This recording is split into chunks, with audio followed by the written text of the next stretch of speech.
Welcome to the SwimSwam Breakdown. As always, I'm your host, Coleman Hodges. I am joined by Braden Keith, SwimSwam Editor-in-Chief, and Loretta Race, Senior International Reporter for SwimSwam. We got a lot of news. It was a busy Tuesday. I don't know about you guys, but I was not prepared for this. We're always prepared, Coleman. We are. Yes. I'm not. But let's dive right in. We've got three big athletes headed to Tempe in the form of Regan Smith, Chase Kalisz, and Jay Litherland. Regan Smith is headed to train with Bob Bowman at Arizona State after just 1 year at Stanford under Greg Meehan, while Chase Kalisz and Jay Litherland are coming from Athens, Georgia, where Jack Bowerly recently retired as head coach. So first off, Bowman's pro group is getting a lot bigger now. We've seen Bowman handle, big pro groups in the past, but this will be his first really sizable pro group at ASU. How do you think it will fare moving forward? I think this is going to sound kind of weird to say because Bob Bowman will always be remembered as Michael Phelps' coach. Doesn't matter what else he does as a coach, that's what he will always be remembered as. But in my mind, this will be the most impressive thing he does as a coach if he pulls this group off. When you look at all of the moving parts here, right? He's got Leon Marchand trying to train him for a home Olympic Games in France as possibly the next best swimmer in the world. He's now got this growing pro group with sprinters, with IMers, with men, with women, with all the things. He's trying to build a legacy at a college program that historically has not been a top 5 program. He's trying to turn them into an ironclad top 5 program, and he's well on the way to that. And there's a good chance he's going to lose his top sprint coach in sometime between now and Paris and have to move on from there, because I think a lot of people think that Herbie Boehm is kind of a big part of the secret sauce of what's going on at Arizona State right now. And I have a hard time believing he's going to be there a whole lot longer. So when you look at all of these moving parts together, this will be the hardest and most impressive thing that Bob Bowman has ever done. When he was coaching Phelps, all he had to do was have success with Phelps, because a lot of the other swimmers in his pro group at NBAC didn't have a ton of success. When he was at Michigan, he was only doing the men, right? They were still separate teams then. Not sure on that one. Yeah, so the pro group wasn't as big. He wasn't there as long. So to me, this is, how old is Bob Bowman? He's not going to be around. He's not going to be coaching forever, right? To me, this is his big final act, and it will either be his most impressive thing as a coach, his most impressive era as a coach to a swimming specific audience, or everybody's just going to forget it, and his most impressive thing will be Michael Phelps, and that's pretty good too. So he's kind of in a win-win situation, I guess. But to me, this is the toughest thing he's had to do yet. So my question is, okay, are the swimmers going to Bowman, or are they going to Marchand and the cult? You know what I mean? Are they going to create this enigma that's going to be these swimmers that are going to be this cohort of IM, multi-stroke specialists? Okay. Or are they going specifically for Bowman? Because he's had Kazuke Hugino from Japan before. He's had Daniel Schranter from Australia before. He had obviously Katie Hoff before. And not everyone has panned out when he's had multiple superstars in one place at one time. To me, they're going to the volume and the coaching style. There are not a lot of high-level coaches left who coach at this level. I think Regan probably thinks she wasn't getting enough volume at Stanford, even though she was better after her 1 year of Stanford than she was going into Stanford. And so I think she's probably going to Bowman for more volume. I think Chase and Jay are going there because with Jack Bowerly's retirement, what's your other option? It's Florida, I guess, right? They still do a lot of volume. It's Arizona State. Those are your two options. And if you have to live in Tempe or Gainesville, I'm probably choosing Tempe. But, Gainesville is already really crowded in their pro group. We don't know that some of these swimmers didn't try to go to Gainesville and were told no. But I think they're going for the coaching style. I think there's still people who feel like they need lots and lots of volume, and Bowman will give them as much volume as they want. And no, but that's true, because I did read, Regan's comments on exactly why, at this point in time, she was making the shift, and she said she was focused on her mental game. Now she's going to focus on her physical game. So that, I think, kind of falls in line with what you were just saying with Bowman's coaching style and the volume focus. I think that's still, maybe that'll change in the next generation, but I think that's still an instinct for a lot of people is, if I'm not seeing the results I want, I need to go somewhere where I can do more. And I don't think it's an unnatural response, right? Especially in this sport where we spend so much time telling people that it's all about how hard you work. It's all about how hard you work. It's easy to come to the conclusion that 4 hours in the pool a day is better than 3 hours in the pool a day. You just need the right coach to push you to love that extra hour in the pool, I guess. But I don't know. It's interesting to me. I think, there's other things here, right? Like Cal doesn't take people in their pro group. Generally, we know they took Hunter Armstrong, but they generally don't take people who aren't Cal alums. Virginia right now seems to be shutting down their pro group and focusing on the college stuff. A lot of swimmers flock to Georgia, but now if Georgia isn't Jack Bowerly, it's Florida and Arizona State. What are the other programs that will take post-grads from other places that are also producing Olympic medalists? Loughborough. Send our entire team to the UK to train. Right. That would go over very well. I'm the most curious to see how the college team will do with such a big post-grad group, because before you had, I'm really curious if the format they had before will change, where Ryan Held was training with Herbie and the sprinters, and he was training with the college team. Olivia, I think, was doing a similar thing where she would train with Rachel part of the time and Bob part of the time and still train with the college group. But it's like with, 7, 8 plus pros, are they all training with the college team, which I think is what they did at Georgia. And I'm really unclear about the NCAA, how that works, but they're all volunteer assistants, Coleman. Yeah. It's a little, I think it's all the devil's in the details of how you structure it, right? Like, this is totally feasible as long as everybody understands up front who they're training with and how much time they're going to get with Bob versus how much time they're going to get with Herbie or Rachel or whatever. And they're comfortable with that. Everybody can be happy. A lot of these groups, I guess Indiana is the other option that's taking pros and turning out Olympic medalists that we didn't mention before. But, I think at Indiana, they usually have another coach who's affiliated with the club team and is primarily coaching the pros, which doesn't mean they don't sometimes overlap with the college kids, but that's another way to accomplish it. You just bring in somebody else who they don't usually have the name recognition of a Bob Bowman or a Ray Luz or a Anthony Nesty, but they're just kind of there to manage the pros day to day, assign the workouts, monitor the workouts under the supervision of the head coach, and they build that relationship. And that's what the Texas men were doing for a while. Right. And Yeah. so is that kind of what the problem was with David Marsh at UC San Diego, though? I mean, I thought that was part of the problem, was he was so focused on his pro group. Yeah, that was it depends on who you ask. I mean, arguably there was no problem at UC San Diego because the college team was doing well. And I guess maybe the problem was the pros weren't doing that well. Okay. But that was a very different situation. That was a D2 team.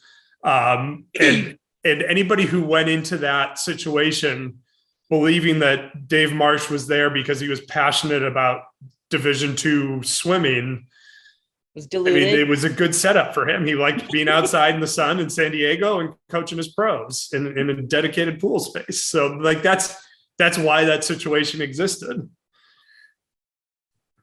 So I guess we'll see how this goes. It's a lot of pros moving at one time. It's a big shift. I mean, we kind of saw this before in 2015 when Bob first moved to Tempe, and he brought, a whole pro group there, which included Chase Kalisz, Michael Phelps, David Nolan, some other guys.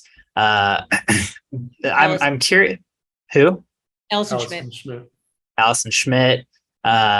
So I'm putting the focus on Regan Smith, though.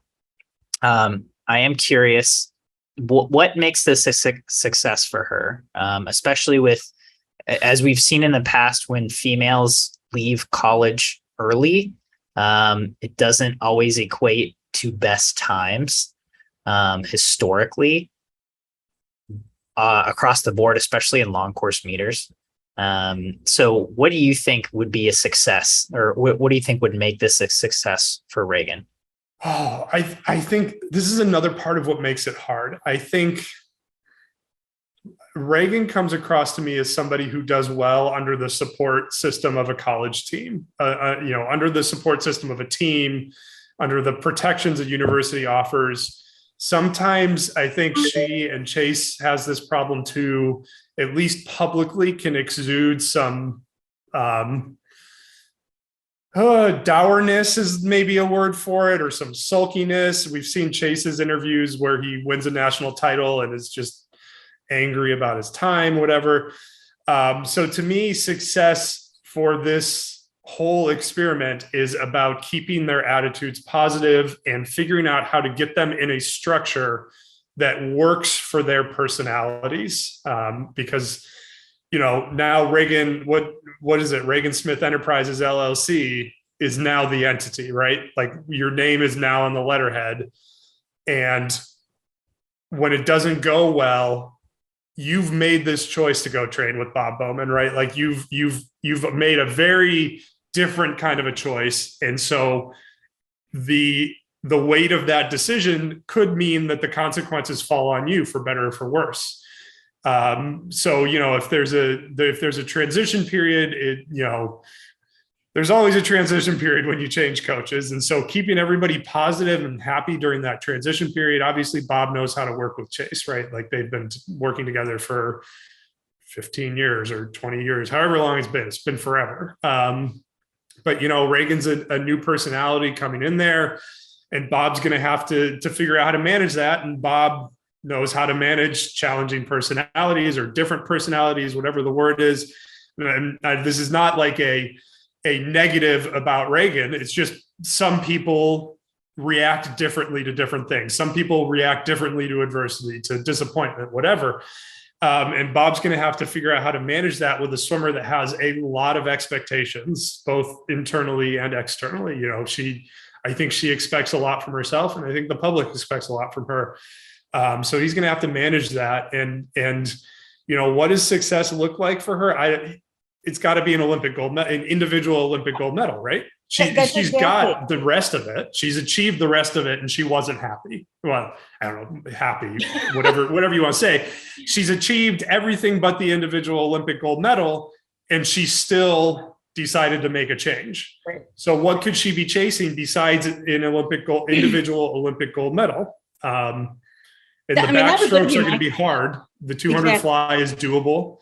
Maybe she'll pick up an IM race. Her breaststroke is pretty weak right now, but she's a great athlete. That's not necessarily unfixable, but got to be individual Olympic gold. I don't know what else she'd be chasing. Right. That was going to be my comment. Exactly. I think that it's pretty simple. I think that that's exactly what she's chasing, and she's going to the program that she thinks is going to get her there. And I don't know if it's mental pressure, if it's, I don't exactly know what it is that her talent hasn't equaled what her potential on the podium is, but if there was a time for her to make it, it would be 2024 Paris. So I feel like she's, in her mind, doing what she's going, what's going to put her in the best position to get her on top of the podium. So for me, that's the simple, hot take. What's going to make her successful is an individual gold medal, whether it's 200 back, 100 back, whether it's an IM, fly. She's a Katie Hoff. She could do multiple events. Well, and that's what's kind of funny about it, right? Is like, this is not a swimmer who's externally, we don't talk about Regan Smith as a swimmer who has all this potential and is flopping or is failing. Like, we're talking about a swimmer who is one of the top 8 women in the world, whatever the number is, and is just like that close to putting it together, right? Like, it's not like she needs to chase a total overhaul of everything she's doing. She's just that close to putting it together. And she won the 100 backstroke world championship right. Just a few months ago. Like, so I think that's what made this so surprising to so many people, is like, Regan Smith is not a swimmer that we're seeing go like this and like, oh my God, what's she going to do to get her career back on track? She's a swimmer that's going kind of like this and just needs to get over that hill. Like, she's just that close to it. And arguably that could create more pressure. Like, if she goes to the 2023 World Championships and doesn't win the 100 back, we know she wasn't happy when we didn't pick her to win gold in the 100 back at the Olympics, right? Like, we know she wasn't happy about that because she told us. And like, now that she's won a world championship in that event, if she doesn't win it again, how is she going to react to it? And it's tough. That was my line of thinking too, is just, I hope I would love to talk to Regan to see what success for her looks like out of this move, because if it is Olympic gold, it's 2 years of just waiting, of just seeing like, oh, well, of comparing every little thing that happens along the way to, oh, is this in line with winning Olympic gold or is it not? Right. So yeah, I hope there are other forms of success that this move can take for her. And I'm obviously really excited to hopefully go film a practice there soon. But I'm sure like a week to get it all. Seriously. Yeah, we'll be there for at least a couple workouts. This is all speculation. I don't know. We haven't scheduled anything yet, but moving on from ASU. Wait, what? Just show up one day. I mean, what are they going to do? Just show up. Yeah, there's no walls on the facility. Just put the camera over there. Hop the fence. That is one of the nicest pools I think I've ever been to. So I get why anyone would want to go swim there. Moving on from ASU, Reese Whitley announced that he's coming back for a 5th year at Cal, much to my surprise, a lot of people's surprises. And this story got a lot of traction, I think partly because of Whitley, but partly also because 5th years are just becoming more and more of a prevalent thing. We saw Cal take the NCAA team title last year, largely on the backs of their 5th year seniors, or I guess just 5th years. And I'm wondering if, from your perspective, obviously the NCAA made their ruling and teams are doing what they do inside of those rules. It's like it's legal for 5th years to come back. But do you feel like it's getting a little unfair at this point for certain teams to have the 5th years, or for these 5th years to come back and win more NCAA titles, especially for the classes of 2021 to 2024? I don't know. We've been a little more meticulous about documenting all the 5th years this year and a little more methodical about finding them. We don't think we've heard them all yet because some schools are still like refusing to let us talk to the athletes. But we've documented more this year than we had last year, which I think was surprising to everybody because of the scholarship change. Like, this year they eat up a scholarship by coming back. Fairness is tricky. Fairness is always in the eye of the beholder.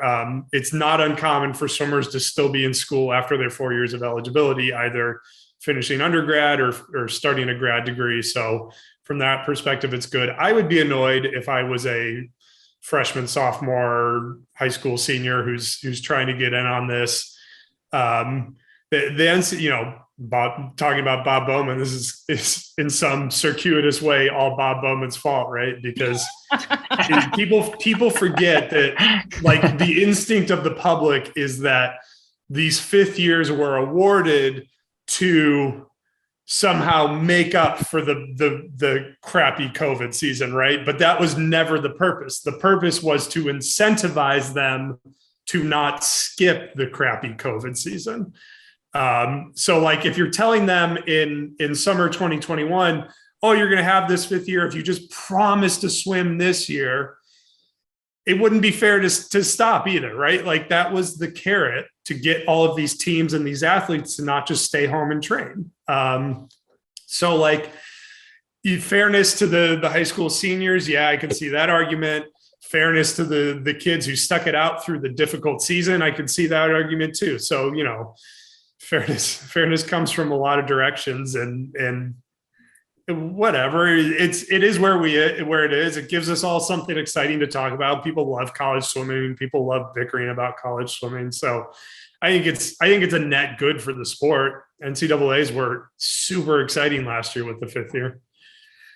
I mean, okay, I can see that point of view, but I'm also seeing the point of view that it's like life's unfair. You're not always going to get something that, you know, makes it right or, you know, rectifies a situation for you. So I feel like this is almost like the NCAA is like, you know, cushioning these athletes and like making it okay for them to have this fifth year when it's really like, you know what, life sucks sometimes and you got to just move on and not be coddled. I'm sorry. Yeah, but you know, by the same perspective, the athletes coddled the NCAA by swimming in a year where they didn't want to, right? Like the athletes did the NCAA a solid. What? Made them dive in. Did the athletes not want to swim? Yeah. I think if they hadn't come out with this, we would have seen more teams not swim that season, the 2020-2021 season. I think that's true. I honestly believe that more teams would have done what Arizona State did. So, you know, it's, again, everything is a two-way road. And from their perspective, this is not about fairness, right? Like they made a deal with the NCAA, or a deal was made with the NCAA.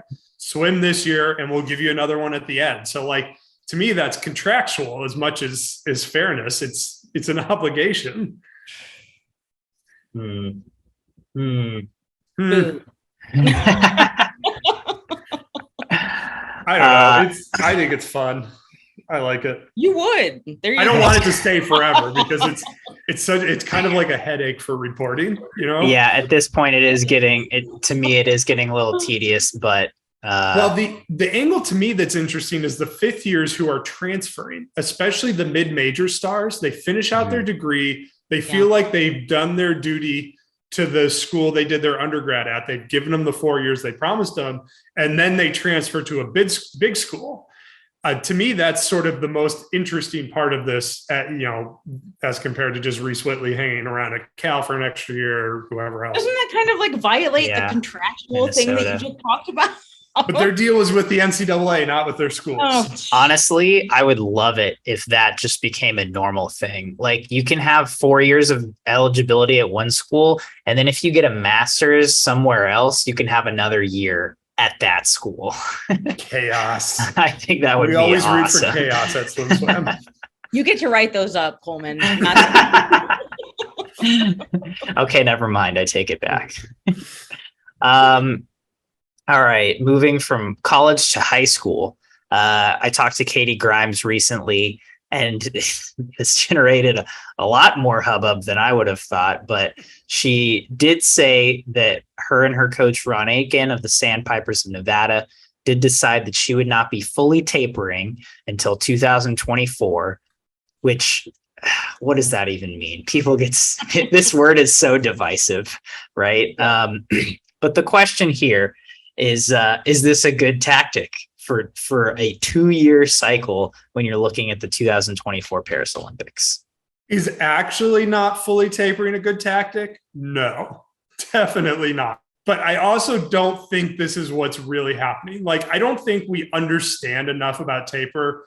Who is it? Eddie Reese is famous for basically saying he has no idea what he's doing when he's tapering. And 1 year he might just hold him out of the pool for 2 weeks for taper. Like, we don't know what we're doing with taper. So this idea that you have the ability to like almost come up to the brink of fully tapering, but not fully tapering, sort of implies that anybody is that good at tapering. And I just don't think anybody, I mean, you know, Ron has had as much success with his taper as anybody in the world.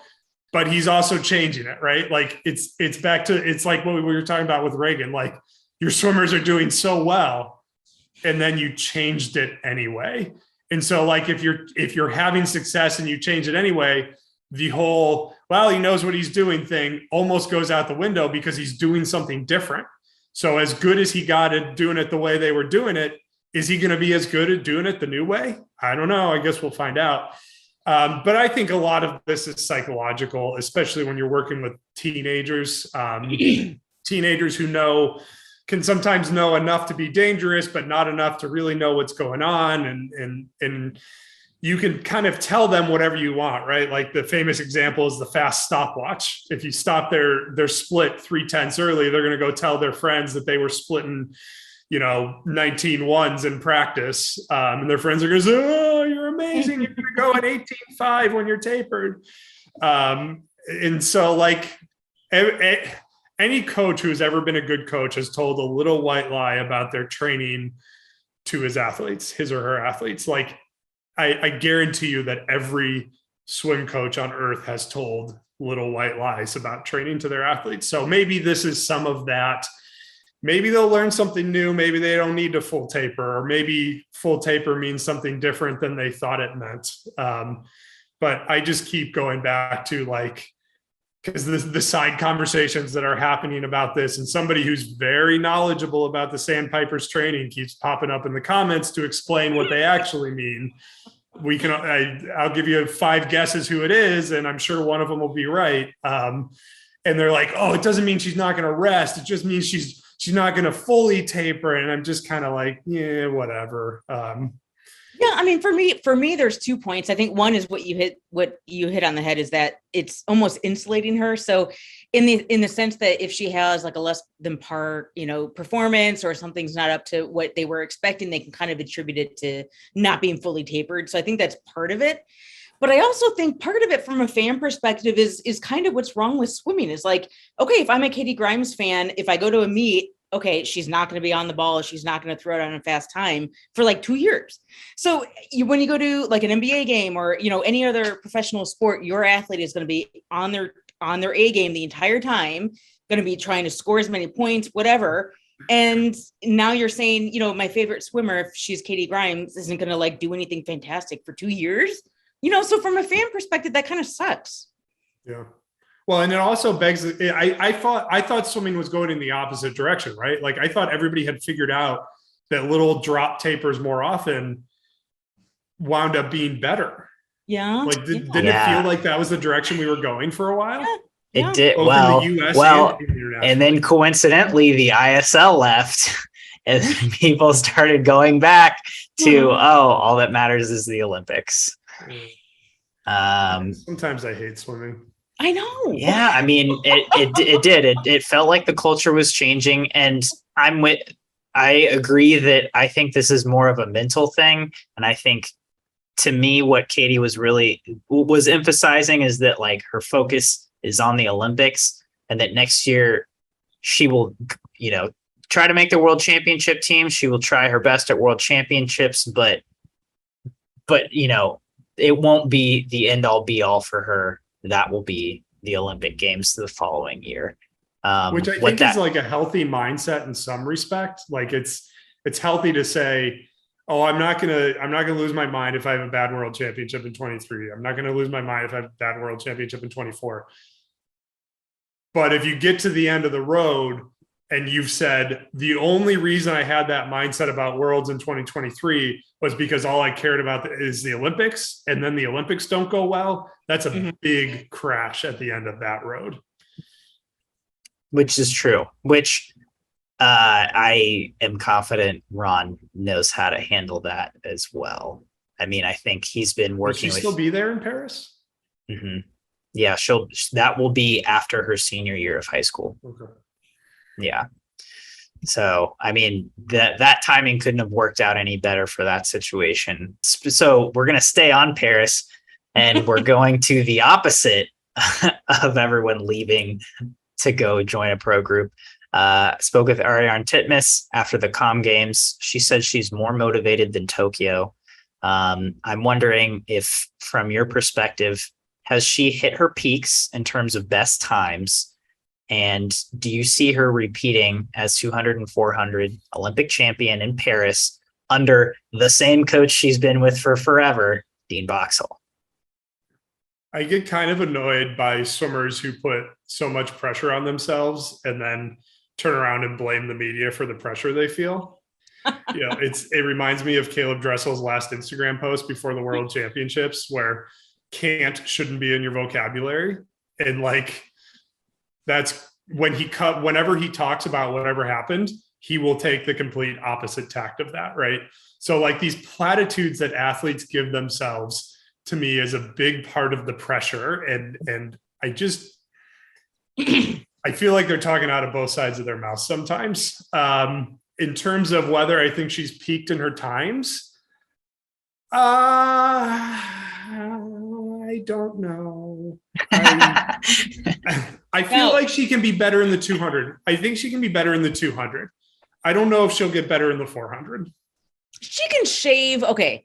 I'm not talking seconds upon seconds, but I think she could definitely lower her own 400 free world record. I think getting that world record was like this huge mountain she had to climb. And so now it's just chipping away at those hundreds and tenths. And I honestly think she'll get there.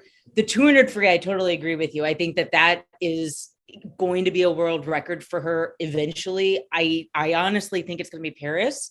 And like when we watch some of the videos from Dean Boxall, it's so hilarious how he trains her. It's like literally like, okay, now you're chasing Ledecky on like the final lap. And like, he puts all these mindsets in, these different situations in place. And so I feel like, she's going to have all these different scenarios in her head. And that is what makes him and her, like their relationship so unique. And so I don't think they've peaked yet. I mean, she's young. What is she, 21? I mean, she's young. But do you think now that she's beaten Ledecky, do you think, as you said, I feel like beating Ledecky was a giant motivator for her. Mm-hmm. Do you think now that she's beaten Ledecky, that's why I kind of, I don't want to say roll my eyes, but I'm kind of shrug at, I'm more motivated, I'm more focused. Like it felt to me, the narrative that we were all given is that her drive came from wanting to beat Ledecky. What's going to drive her motivation for Paris? I mean, I do agree that was her driving. I'm with you, but at the same time, it's like, well, she broke a world record, Katie Ledecky's world record, 3 months ago or how whenever it was. It's like, obviously she has some kind of something motivating her now. Yeah, after she beat her at the 2019 World Championships. So she had beaten her 2-3 years ago, and she still, broke the. Well, but 2019 Worlds was a different case, right? Like she knows that Ledecky was sick at that meet. Well, and I think it's different beating someone on a world stage than an Olympic stage, right? I mean, it's like if you beat someone at the Olympics, that's what people remember. Sure, I didn't, I'm not going to remember she beat Katie in 2019 unless I'm reminded, honestly. I'm only going to remember it because we all know Katie was sick there. Okay. Yeah. I mean, Katie Ledecky doesn't have that off of a meet without being sick. She could take 6 weeks off and swim faster than that. I mean, it does seem like Ariarne can definitely go best time still, especially in that 200, 153.0. It doesn't feel like it's all she has. But Summer McIntosh, we never feel like they're peaked, right? Like we always feel like they're going to be more. They've got more. It's that toxic positivity, Coleman. That's true, which you just had. No, I was measured positivity. I don't see her repeating both Olympic titles, though. I think Summer McIntosh is on the rise. I do think I am a little skeptical about the Canadian coaching situation, but regardless, Summer's going to be 17, 18 in Paris. And I think in those events, she's going to be primed to take the crown. She's going to move to Spain and train with Ben Titley. That's my conspiracy theory. And I'm trying to get Ben to tell me that it's happening and he's being coy. But Ben is always coy, so we can't read too much into it. Ben Titley, for people who don't know him, is the king of coy. So I still think that's happening. I think he wants to get his feet wet there, get in good with the locals, make sure everybody's happy, and then he's going to bring a couple of his friends over with him. Which, I mean, where would you rather train? Snowy Canada or sunny Spain? It's like, I feel like that could only bring positive things for summer. I don't know. Maybe when you're 16, though, being close to home with your parents probably feels good. Yeah, probably. Yeah. But I don't know. That's our news for the week. On that note, let's play some sink or swim. Oh, it's my favorite game. God, I love this game. We need to come out with like a board game edition of sink or swim. Or a card game, like apples to apples. Yeah. All right. First up today on Sink or Swim, David Popovici, Chlorine Daddy, announced, well, I don't know if he didn't announce anything, but we saw the psych sheets for the 2022 European Championships. He is not swimming the 50 free. He is entered in the 400 freestyle. If he swims it, which I don't see why I wouldn't, but people do weird stuff, will he medal? I'm going to sink it just because the best 400 freestylers in the world, for the most part, are in Europe. So it's a challenging field. I think he's going to have his hands full in the 100 free with Christophe Malak. I think that's going to be more than people think it's going to be. Malak has been telling people he's focusing on the sprint frees. I think dropping the 50 for the 400 is a good move because I don't think David's ever going to be big enough to compete with the 50 guys just on a pure physics scale. Maybe in a time trial, he can be fast enough. I don't think he can ever get through the wake of the 50 free. So I think it's a good move, but I think he'll be a 100 freestyler, 200 freestyler going forward. I think he'll be fast. I think he'll do something that's going to impress us, that he can go 47, whatever in the 100 free and 343 in the 400, whatever the number is. I think it'll be fast and impress us. But I don't think he's going to medal just because the field is too good. Yeah, I've said forever that his arms are way too long for a 50. Like, it literally takes him too long to get out of the water for that much of a spinning type situation. So I'm with you. I'm glad that he's going to the 400, but I am sinking it. His best time, yes, okay, it's from like 3 years ago, is 3:58. Okay, and we're talking like it has to be like a 3:44, 3:45. That's a hell of a lot of time to drop. Not saying he can't do it, but for him to medal this time around, I'm sinking it. Interesting. I'm swimming it. I am toxically positive, but let's see the Europeans. So we've got Felix Aubach, who's been 3:43. And is swimming very well. You've got Lucas. He did get fourth at Worlds, but he is swimming very well. You've got Lucas Martins, who's been 3:41, but was 3:42.8 at Worlds to get second. And then had COVID shortly after, but he says he's fine. Marco De Tullio was in the final as well of Italy, 3:44.1 in finals. In front of a home crowd. He will be swimming in front of a home crowd. So in Italy has another guy who was 3:45 at 15, swimming in front of a home crowd. Lorenzo Galossi. Yep. Oh gosh, yeah, that dude. Is he swimming it? Is he entered in it? Not sure. He was. Interesting. And the 400 free is on the last day of competition, which I think is relevant. But if is Popovici, David's third taper meet of the summer. True. If Popovici decides to swim it, he could be out in 147 so easily. 148, let's say 148, back in a 154 for a 3:44. I think that gets him on the podium. So if he swims it, I think he medals. I think he finishes fourth. I think Italy is making this their focus meet of the year. Like, I think they're focusing on this over Worlds. They haven't made as big of a deal of it as like the Australians have.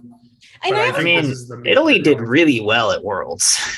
They did, like really well. I think if anything, David might. I think he'll establish kind of a baseline. Like, I think he wants to like see what he's going to throw down with other elite talent. So I think honestly, this is kind of like his, like I said, his baseline, and then he'll kind of go from there and determine, is this the event? It's a good training event for exactly. 200. Right. Exactly. Agreed. All right. Next up, Willard Lamb, 99 years old. He broke the 100 to 104 1500 freestyle masters record. He was in that age group because he turns 100 this year. Sink or swim, this record will go down within the next 100 years. I don't know, man. The average U.S. life expectancy is dropping, so it won't be an American if it happens. There's not as many 100-year-old Americans as there used to be. Jeez. Crushed some records. I'm going to swim that it's going down, and here's why. Because American adults are more active than they've ever been. And I think you're going to see more people swimming masters into their 70s, 80s, 90s. And if they make it that long, they're hundreds. God, I feel so morbid right now. But like, I just think, and with more active adults, that, you know, you see it on the pickleball courts. We got to bring up pickleball on this podcast as often as we can. Gotta. But like, I lost to a tournament last year to like a 75-year-old dude, and he's like the best 75-year-old pickleball player in the country. But he was really good. But at some point, he won't be able to play as much pickleball. And what's the next thing? The next logical thing? He's not going to turn into a runner. He's not going to turn into a cyclist. He's going to break some records like that. Pool. I'm swimming it too. I think that it is. It's almost like it's like a contagion. You know what I mean? Now some 99-year-old is going to hear, hey, this person hit this time, and like that's going to, like, you know what I mean, spur that person on for the next year or 2 years. So I totally am swimming it as well, not for the pickleball reason. Yeah. It's the orthopedist racket is pushing all of this, because the more adults you get into sports, the more money for the orthopedist as when they destroy their hips and knees and shoulders. Now we're swimming. Maybe shoulders, but you're training for the 1500. That's a lot. Maybe. Aside from himself, if he decides to swim it again, he was holding 3-minute hundreds. 3-minute hundreds. I don't see it. I think Willard, he told me himself, he has 22 pounds of medals. He's a once in a generation talent. Oh, and I don't see another 100 to 104-year-old coming along at the meet. Like, I think he broke the 200 back world record by like 15 seconds or something ridiculous. Oh my gosh! Exactly. Wow. I don't think it's going to happen. Once in a generation. I think Willard, Wink, Lamb. I don't think he's GOAT. I think he is the pioneer. I view Willard as the pioneer who sets off the I don't even know what's after a septuagenarian, the century-genarian swimming revolution. Well, only time will tell. Records are made to be broken. On the opposite end of the spectrum, 12-year-old Audrey Derivaux at the U.S. Junior Nationals broke her first national age group record in the 100 fly. She will be, if my math is correct, 14 at the 2024 Olympic trials in Indianapolis. Do you think that she will make a final in Indy? Swim, easy. She swims terrible events that people don't like racing. There will be an opportunity. She's super, super good. Swim. Easiest sink or swim we've ever done. Okay, swimming, because I don't want Braden to come down on me with Braden wrath. So no, I'm sinking it. Coleman, you think everybody's going to do everything in swimming, and the one you can't come around on is this 12-year-old girl? Where you draw the line on your toxic positivity is with a 12-year-old girl. She'll be 14 and she swam the 100 fly. Ooh. No, but what about the 200 fly? She had a good 200 fly. She had a good that event is so deep in our country right now. It's deep, but it's not good. What did she go in the 200 fly? 212, 216. She went 216. Yeah. right? So in Yeah, but 2 she's years, 12. She's got 2 years. She'd have to drop to make the final. I say 7 seconds, which is totally plausible, but I don't know, man. That's a lot of time to drop. What about the You're 4 harsh, a.m.? I think she can get down to 4:40 in the 4 a.m. Whatever. I'm He's done talking harsh. about this. It's a swim. All right. Commonwealth Games happened. We haven't talked about those much. Adam Peaty and Emma McKeon both mentioned in the media at various points in the meet that this would be their last Commonwealth Games. Do you sink or swim that this will indeed be both of their last Com Games? It's like you're asking us to tell them that they're lying. I'm going to sink it because I think Emma's going to want to stick around and swim. The 2026 Commonwealth Games are in Australia. And I think there's going to be too much pull for her to stick around and retire after the 2026 Commonwealth Games, have that be her last meet. I think there's no chance Peaty's going to do it. Like, I think if he's still swimming, then he's just going to say, no, I don't want to do it and go swim somewhere else or whatever. But I think Emma will stick around and this will be her swan song, even if it's just a relay. I think that'll be her last meet. I'm swimming it. I do think this Commonwealth Games was her last, and as well as Peaty's last. McKeon already just became the most decorated Australian at a Commonwealth Games, like ever, hugely, totally beat, everybody else in the stats. And then Peaty is going to have another kid. He's going to do Paris. Like, that's going to be his shtick. So I'm swimming it. Neither of them are going to be in 2026. Is Peaty pregnant again? Yeah. I mean, not Peaty, but out there. Peaty's significant other. I don't know. They're in Greece right now on vacation. But couldn't Emma take the pressure off herself and go through Paris as she is now, and then be like, I'm just going to be a 1500 freestyler. I'm going to be here for the relays. I'm going to drop all the other stuff. Still training. I mean, you know what I mean? That still having swimming be like a huge part of your life. It's like, don't you want to kind of just shut the door? Like, I'm immortal. Let me live, I mean, yeah, but like I chose to do that when I was 17 because I hated it. So if she made it this long, she can go 2 more years. Yeah, that's the thing. It's like I'm sinking it because why would they quit? Like, if you're so that good at what you do, I know you would want to break. But Commonwealths is 2 years after the Olympics. You can take a huge long break, and then they could both come back and swim 50s and relays and make a ton of money. And make it like a summer league. Do that much. Seriously. Like, I do not see Aren't why the Commonwealth Games basically a summer league meet? Why they would retire after that. Again, they're both huge stars, but especially Adam Peaty, I think he's going to do the Michael Jordan thing. I think he'll retire for a little while, and then he'll come back and he'll swim well because he could like do it at 80% and still beat everyone. He's just no one is even remotely close to him in either of his events. You know what the good news is, guys? What? All of our Australian listeners will have tuned out when we spent the first half of the podcast talking about college swimming, so they're not going to get to this part.